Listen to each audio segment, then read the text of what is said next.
a good bounce back win for us today. I thought we started the game with the right tone on the defensive end, and so that was that was by design for us to get back to our normal. Nobody expected it to go down like this. Caitlin Clark walked into San Juan, Puerto Rico, still carrying the weight of one of the most brutal injury stretches of her young career. Surrounded by Olympic gold medalists, veterans with championship rings, and a brand new head coach still figuring out her own rotations.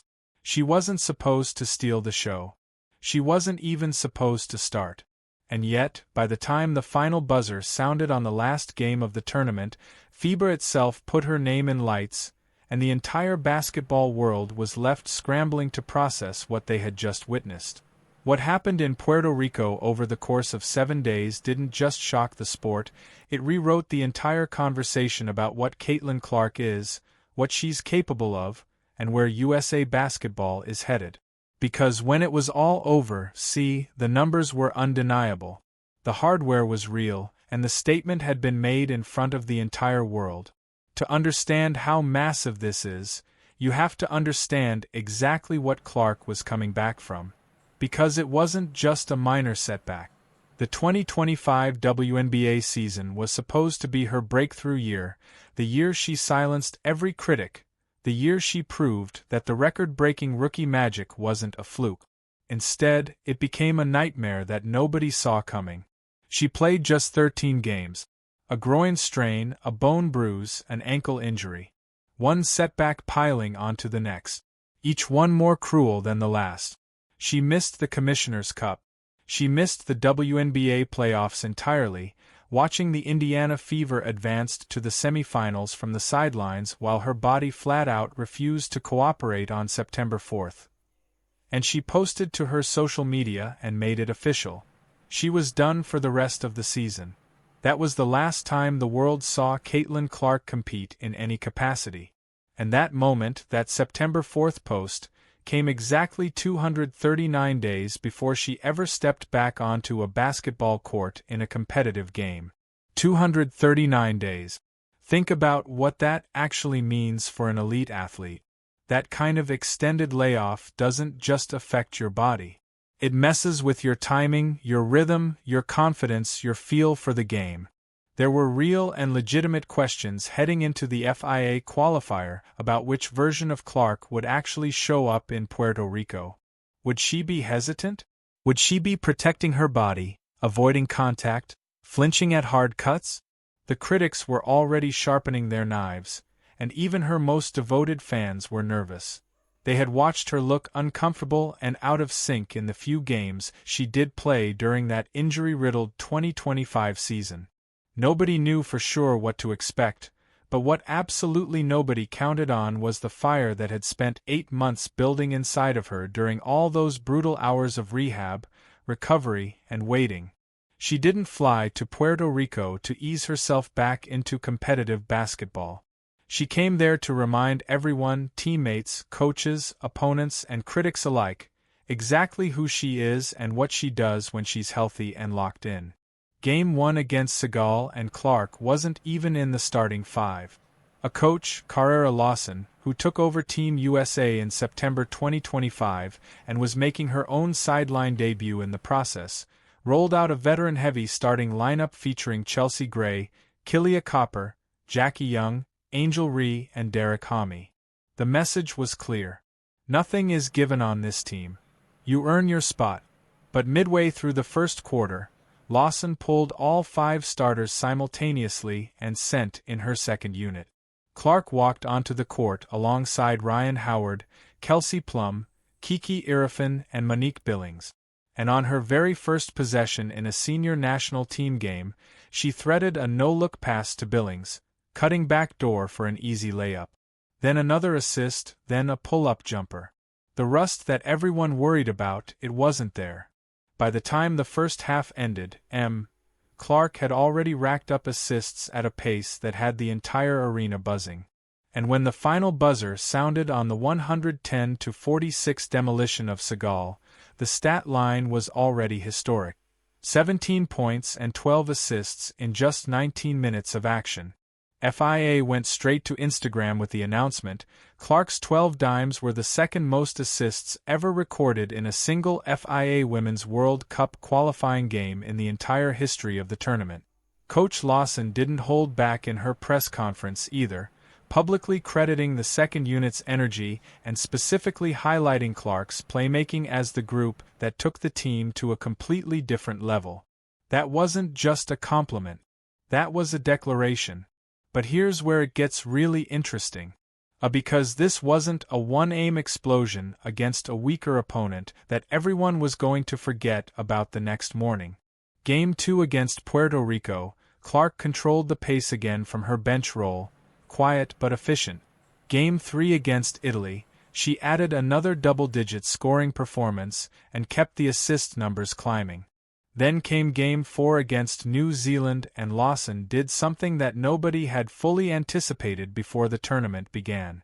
She inserted Clark directly into the starting lineup, and Clark delivered immediately, posting 14 points and 6 assists in a dominant 101-46 blowout that was never close for a single second.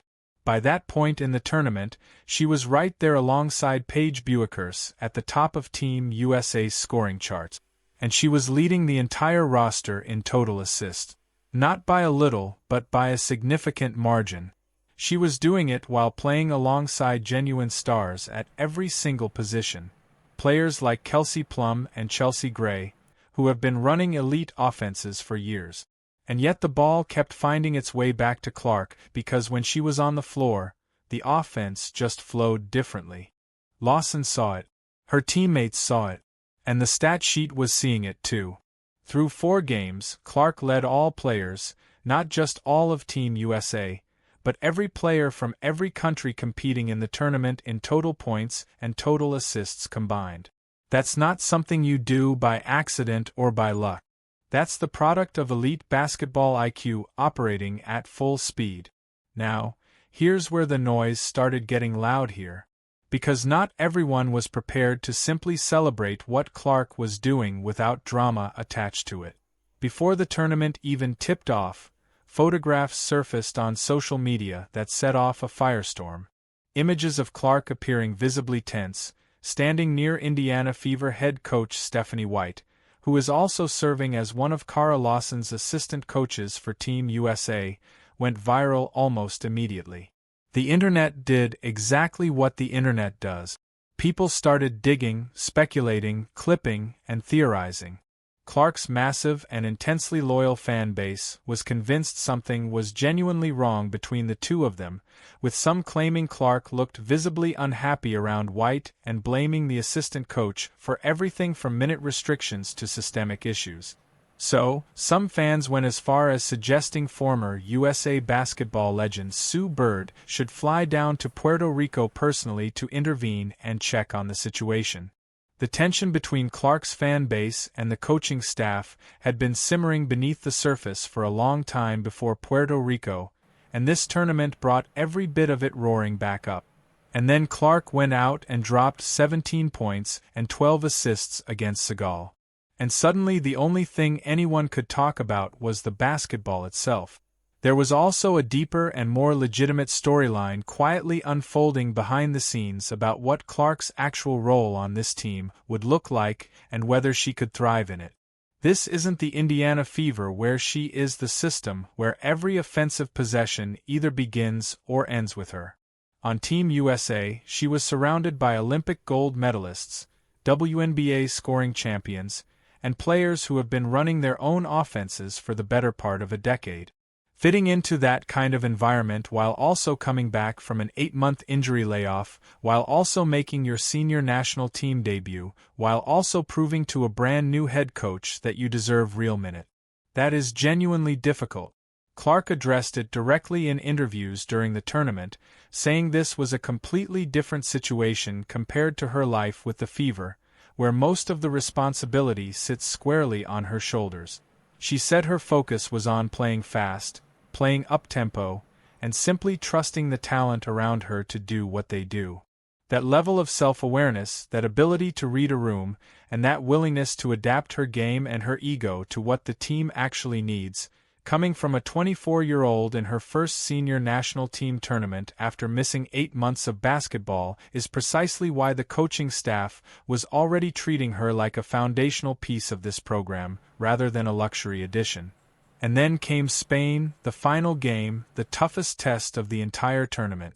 A squad that was physically bigger, more experienced in international play, and absolutely capable of pulling off an upset if Team USA came in flat or distracted. Lawson had returned to Duke to prepare for the NCAA tournament. So, assistant coach Nate Tibbetts took over the sideline duties. With a genuinely competitive game on the line in the fourth quarter, the rotation shrank down fast. Only 8 players saw meaningful time. Clark was one of them. Coming off the bench again with the game tighter than any previous matchup, she delivered 7 points and 7 more assists as Team USA gutted out an 84-70 win to finish the tournament a perfect 5-0. When the final numbers were tallied across all 5 games, Clark's tournament line read exactly like this: 11.6 points per game, 6.4 for assists per game, 52.9% shooting from the field, 40% from three-point range. She led Team USA in assists. She led the entire qualifying tournament in assists. And when FIA made the announcement that everyone in that arena had already seen coming, tournament MVP, there was only one name they were ever going to call. Caitlin Clark walked up, accepted the hardware, and became a 2-time FIA MVP on the first comeback in 2021 when she led Team USA's Under-19 squad to the World Cup gold medal at just 19 years old. Now at 24, she's done it again on the senior stage. And the real tournament, the Berlin World Cup, hasn't even started yet. The Indiana Fever didn't waste a single second. The moment FIA dropped the MVP announcement on social media, the franchise exploded with celebrations across every platform. It wasn't just the team and the front office either. The reaction from across the basketball world was immediate and overwhelming. 8 months of silence, 8 months of uncertainty, 8 months of wondering whether the injuries had broken something that couldn't quite be fixed. And then Clark walks into Puerto Rico and answers every single question in the span of 5 games. Inanchi averaged nearly double digits in assists per game against international competition while coming off an 8-month layoff. That is not something that happens for a player whose body is still compromised. That is something that happens when an elite athlete comes back with a point to prove and the physical tools to prove it. She's back. Fully, completely, undeniably back. And in some ways, sharper and more dangerous than before. Here's what every front office in USA basketball already knows, but hasn't quite said out loud yet. This program is right in the middle of a massive generational transition. The veterans who carried the American flag through multiple Olympic cycles and multiple World Cups are getting older. And a new wave of young talent is stepping up to take the torch. Thus, the question in basketball circles was never really whether Caitlin Clark would be part of that future. The question was whether she would become the face of it entirely, whether the entire offensive identity of USA basketball would eventually run through her the way it once ran through Diana Taurasi, and then through Sue Bird, and then through Breanna Stewart. And what happened in Puerto Rico pushed that conversation into a completely different gear. FIA literally posted to their official Instagram account, second MVP award at only 24.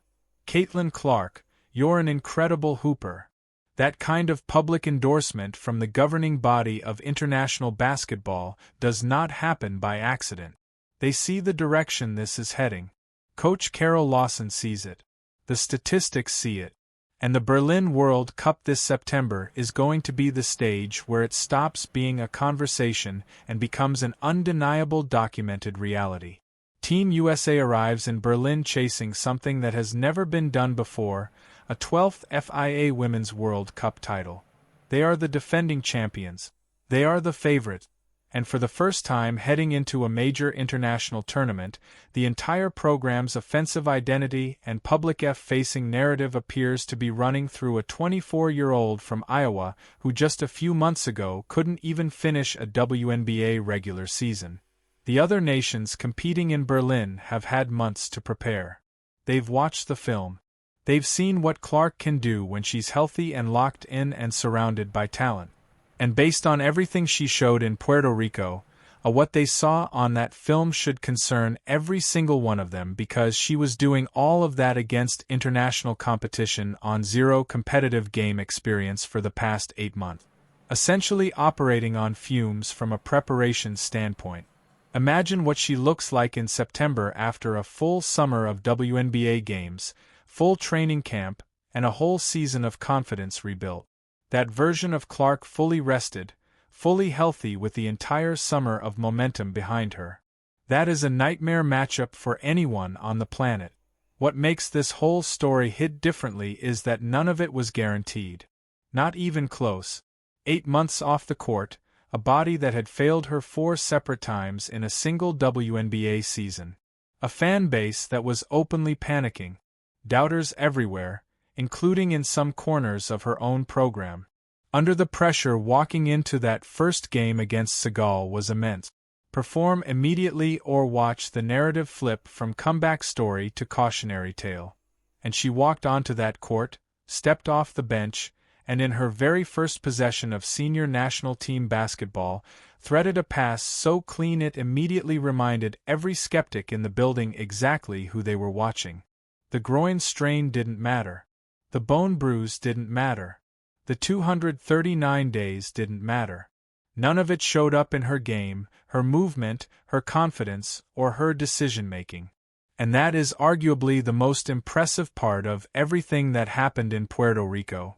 Not just the numbers, not just the MVP trophy, but the complete and total absence of hesitation. Yet she played like a woman who had been playing at an elite level every single day because mentally she had been. Every hour of rehab, every film session, every workout she did when she couldn't touch a court, it all went somewhere. And Puerto Rico is where it finally came out.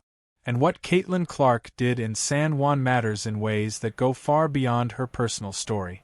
This is a program that has always won through depth, discipline, and a relentless system of competition that prioritizes the team over any individual. USA Basketball has never needed a superstar savior. They have always been the deepest, most well-coached, most professionally prepared team on the floor, no matter the competition. But something genuinely shifted during that week in Puerto Rico. The coaching staff, the teammates, the media, the federation. FIBA itself all pointed to the same person at the exact same time when the tournament ended. When the game got real against Spain, when the margin was tightest and the pressure was highest, Clark was on the floor directing.